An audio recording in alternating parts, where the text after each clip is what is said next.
What's up? What's up, what's up, what's up? I've been away, as you know, in Colorado. I am back in New York City. Friday the 13th. Let's talk about it. 10-year bond yield up at 190. 190. And the interesting thing about this is we have not heard any change in the recession narrative whatsoever. The recession narrative is still out there. Still out there. So all of these recession people and also the yield curve inversion is largely gone. The 2 to 10 year, that's been gone now for about a week or more. But it's largely gone. The recession narrative is still out there. There's been no shift that I can discern in that narrative. So what happened? What happened? We had a very sharp rebound in bond yields back up to 190. It's going to go to 2%. The whole entire yield curve will get back to a positive slope. The inversion all across the curve will disappear, whatever inversion is left right now. Now I take you back, folks, to my original theory, which is, I think the proof is there right now that it has been correct, or I have been correct, that the entire rally in the bond market, I won't say the entire one, but I would say the really very, very extreme extension of the rally that happened from early March on until recently, that was the result of the debt ceiling and the distortions that it has created. And you still, by the way, folks, do you hear anybody else talking about that? Has anyone mentioned the debt ceiling? Do you have any mention of the debt ceiling in connection with what has happened in the bond market and yields? None. Crickets. Absolutely nothing out there. Nothing out there. And yet the recession narrative remains. But there's a sudden quiet that has come over the marketplace and with analysts and economists. You don't hear them trying to explain now what is going on. Oh, the only, this kind of lame, completely lame, I guess they're calling it an explanation, is that the trade negotiations are going better. Come on, that's a bunch of BS. That is a bunch of BS. The whole thing was related to the debt ceiling, and if you want to go back really to last November, December, it was when Powell started to get very, very uncomfortable with the correction that was going on in the stock market and with the beating he was taking, the verbal beating he was taking from Trump. And then the shift in January, I did call it, I did not change my position, but I did say when that January FOMC meeting, when they said they were going to pause, that was a key trading signal, if you wanted to get long the bond market. Now, I really felt that it would be a pause and not lead to a cut, but what we have seen, that Powell was very vulnerable to the criticism that he was getting from Trump. And he still is. But there are members of the Fed now, and I've seen a number of comments surface where these guys are saying, hey, let's push back on this idea. How do you cut rates when the stock market is less than 1% from an all-time record high?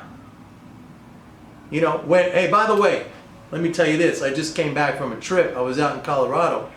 I have never seen airports as packed with people as I have seen in the last few days. Airport. Never mind the planes, because we know how the airlines operate. They jam everybody onto planes. They overbook just with the express purpose of making sure those planes are full. But the airports themselves, crazy loaded with people. And this is not any particular time of year where there's a holiday and you could say, well, it's normal, people are traveling. No, it was unbelievable. So all this recession stuff, and I said, look, if there's a recession, you can throw all the criticism at me as you absolutely want. Now, by the way, let me just mention, you know what popped up in the news yesterday? You know what popped up in the news yesterday? They're talking about the deficit hitting over $1 trillion. Now, who told you that? I told you that a week ago. I said, wait for this to happen. I had the numbers because I see the numbers every single day. The stuff I do is real time. Everybody else is looking at 30-day-old data, a quarter, you know, in the past. No, it's all about looking forward.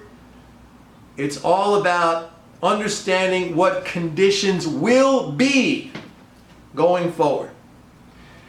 By the way, let me mention, we took profits on our gold trade. That's a trade I was in for 3 years, right? We got in the low 1300s, in the 1200s, I originally got into that trade. I'll tell you exactly when I originally got into that trade. And you could even go back if you want to search my old articles that I posted on Real Money at thestreet.com when I was a contributor there.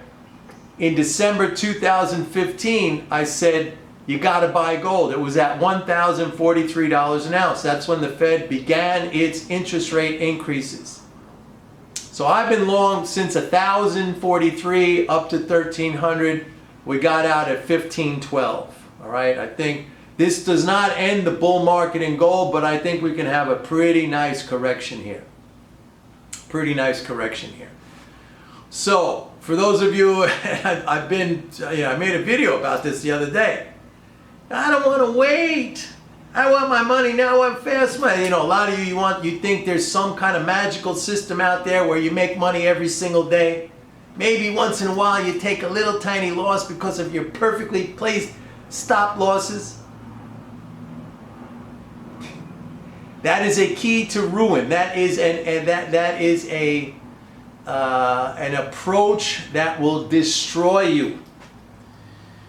The key to this game is patience. The key to the game is mental game, and I should say that the core concept in mental game is patience, and a lot of you can't do that. It takes a lot of mental toughness to have patience, and you got to go through many times. Every time, I would say. I mean, it's very rare that you put something on, it goes immediately. Every time, you have to be prepared to work through a position, and that means you will face emotional stress. You will face emotional stress. And most people shy away from that, when in reality, you should run towards that. You should embrace that. The way to look at emotional stress when it happens is to take that as a positive. You are developing mental toughness. You are developing resilience. The market cannot beat you. Let me say that again, because maybe you didn't get it. The market cannot beat you. You beat yourself out of lack of patience, out of lack of mental toughness, out of inability to handle discomfort. That's all it is. Any approach works. Any approach works. Now mine is, I think, is superior because we have superior understanding, superior information. Look, I come out with the numbers. I came out with these things weeks before they're publicized. Not because I have insider information, which basically I do because of my understanding and my superior knowledge about this stuff. All this stuff is available. This is public information. If you took my course, Understanding the Daily Treasury Statement, I mean, how many times have I said, I don't try to hide anything. I don't try to hide anything. Now, all this stuff is included in my MMT Trader Report. People have taken advantage of that. It's $250 a month. It'll be going up again sometime next year. Believe it or not, that thing started out at $75 a month. And it's still a bargain because it's going to be over $1,000 a month. I'm going to ultimately raise it to over $1,000 a month. But it's $250 a month right now. Go to pitbulleconomics.com, sign up for a 30-day free trial of MMT Trader or Zombie Trading. And by the way, let's talk a little bit about oil, which had a big pullback on Wednesday. Again, headline traders, a lot of headline traders out there. A news story broke that Trump was maybe thinking about talking to the Iranians, and then he fired John Bolton, and everybody thought, oh, that's going to be the end of war. So headline trading, as I said in the past, it gets you nowhere. You're not going to make money doing headline trading. You have to have an understanding.